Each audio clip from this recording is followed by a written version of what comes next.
Have you guys ever watched a movie and in the middle of the movie you think to yourself, man, this is a great movie, and then by the end you still think to yourself, man, that was an awesome movie, an hour and 30 minutes well spent. Well, that was me yesterday when I finished watching the new My Little Pony movie called My Little Pony: The Next Generations. Now, when they first announced Gen 5 of MLP, I was honestly pretty sad because I loved Applejack and the main six, and they're changing the cast, so I didn't know how to feel about that. And then they showed all the 3D models, and I was like, oh, 3D?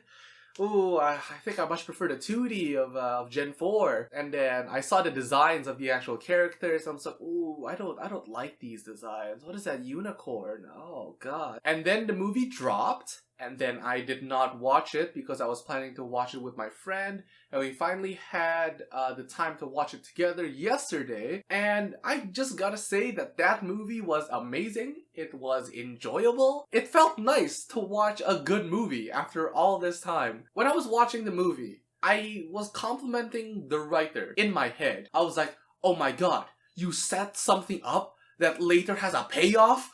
Oh my god, it's like, it's not even the standard anymore. I've watched so many movies where they set something up and then we don't get a payoff and then it's never mentioned again. So it was like, wow, that scene was an absolute waste of time. At the very least, MLP New Generations is a solid 6 out of 10 because it has a decent plot, the pacing is not too bad, every character sort of has an arc and sort of has a purpose that is detached from our main character. And then the animation was phenomenal, the camera work was phenomenal, the voice acting, I mean, it's alright I guess, it's not the best, but like, you don't really need it to be the best when everything else is just so stunning anyway. The voice acting can take a back seat. It's not the best, but it's still pretty good. Anyway, I was just so excited that I really wanted to talk about the movie. I quickly wrote down some notes after watching the whole thing. I'm rocking the unicorn shirt. I have the Pikachu corn book. Like, I'm ready for this, bro. I'm ready. By the way, this video will contain spoilers, so click off if you don't want any of that. But let me give you the rundown of a plot if you're okay with spoilers. The three races, Earth ponies, unicorns, and Pegasi, have all separated and are living by themselves. The Pegasi are living in the mountains in a place called Zephyr Heights. The Earth ponies are living near the sea in a harbor kind of area called Maritime Bay. All the unicorns are living in a forest, which is called Byrtlewood or something. The Earth ponies think that unicorns and Pegasi are evil, while the Pegasi think that unicorns can kill them. Actually, everyone thinks that the unicorns can kill everyone else because of magic. Unicorns think that Earth ponies are dumb and smell like sardines, and Pegasi are like ruthless brutes or something. But basically, everyone is racist against one another, except for our main character, whose name is Sunny. Now, Sunny's father found out that there used to be this thing called magic of friendship or something, and that all the races used to live in harmony, so that's what he would teach to his daughter, Sunny. So Sunny grew up believing that all ponies should be friends, and she's looking forward to meet ponies of other races. But everyone else in Maritime Bay was like, unicorns are evil, they're gonna melt your brain with their magic, and Pegasi, they're gonna kidnap you from the skies and you can't do anything about it because you're an Earth pony, and Earth ponies suck because they don't have any fucking magic. But Applejack is the best of the main six. I'm just laying that out right now. One day, a unicorn hops into Maritime Bay. Her name is Izzy. Izzy is the best character of the whole movie. So Sunny meets Izzy, and everyone is scared and activate their weapons, which they do have weapons, and they plan to kill a lot of people in this movie. So a lot of people are like, kill the fucking unicorn. And Sunny's like, no, let's not kill the unicorn. So they run away, and once they gain a significant enough distance from Maritime Bay, Izzy's like, Sunny, what should we do now? And Sunny's like, look, a lot of the Earth ponies think that unicorns can zap your brain and that Pegasi will kidnap you for fun, but it turns out that you're a really nice person, Izzy. So I think a lot of our history was just wrong and racist. Let's go meet the Pegasi to see for ourselves if they're good people or bad people. And when they get to Zephyr Heights, they immediately get arrested because, of course, the Pegasi are also racist and they throw them in jail. And the princess of Zephyr Heights, which is named Zip, says that, I think it's wrong that you guys are being trapped in jail. In this world, no magic exists. Like, unicorns cannot levitate things or cast spells, and Pegasi can't even fly. But the whole thing in Zephyr Heights is that all of the citizens believe that people of royal blood are able to fly, but that's all fake because with good wires and good lighting, you can trick people into believing that you're flying. So they actually have like wires and stuff. They have like a stunt manager or something in the background controlling all the wires, and they only fly within the throne room. So everything is like very believable. Alright, so each of the pony races possesses a gem. The Pegasi gem is embedded within the queen's crown. And Sunny saw a picture within an ancient building when all the ponies used to live in harmony. There was a big crystal within this image, and a part of this big crystal was the Pegasus Queen's crystal. So Sunny surmised that there must be a unicorn crystal, and if we combine the unicorn and Pegasi crystal, we can restore magic in all of Equestria. Anyway, they go to the place where all the unicorns live, and then they get the unicorn crystal, and then a big conflict ensues because the Pegasi are chasing them, and then the unicorn are chasing them, and then there's some people from Maritime Bay also chasing them. Sunny's like, guys, I know you guys are like mad at me, but what if I told you I can bring magic back? And everyone's like, I think you're lying, but we'll listen. I mean, you know, it is magic.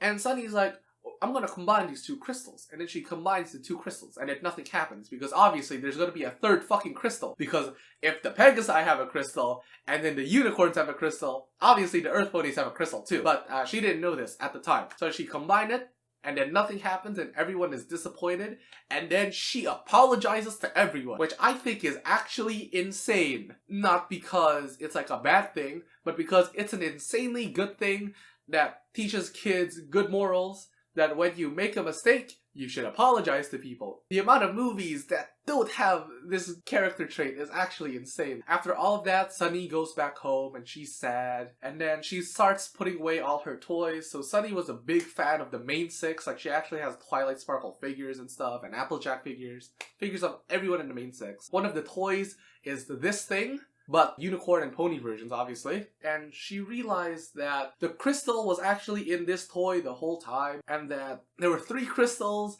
and you needed to combine all of it. The plot culminates as she is trying to piece together this crystal, but all the ponies are like engaged in like conflict with one another. And then eventually when she does piece together all of the crystals, nothing happens.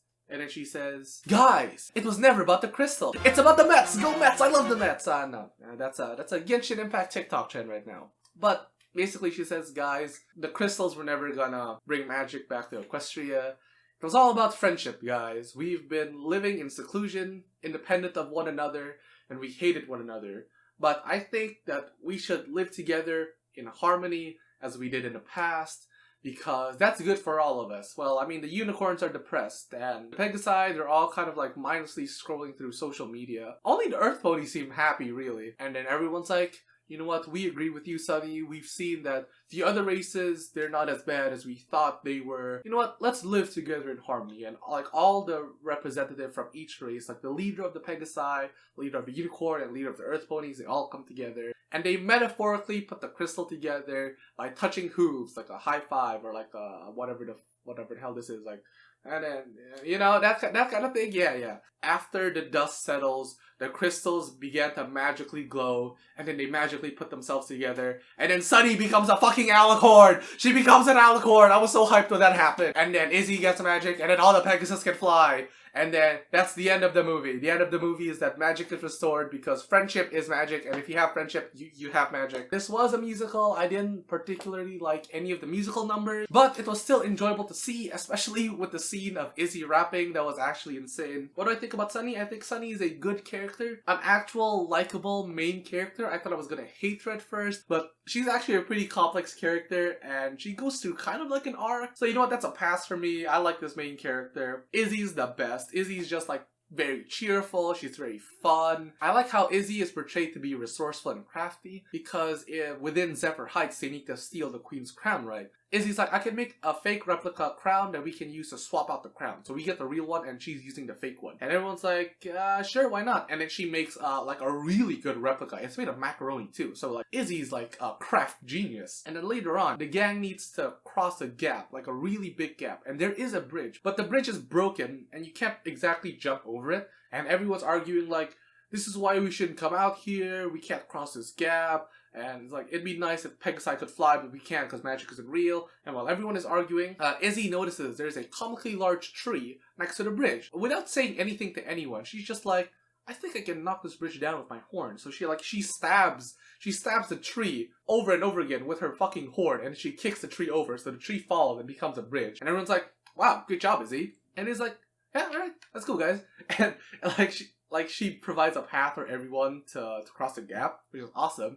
Again, it shows how resourceful and crafty she is without explicitly saying it. And then when we get to Izzy's house, inside we get to see a lot of the inventions that she has come up with. For example, she made like a makeshift instrument machine, and she calls it unicycling, which is like recycling but for unicorns, I guess. And like, yeah, she was implied to be resourceful and crafty by those scenes that I've mentioned, and we get to find out that one of her hobbies was just like making a bunch of knickknacks. So it's like really consistent, and like it's really nice to see. Let's see, Sprout.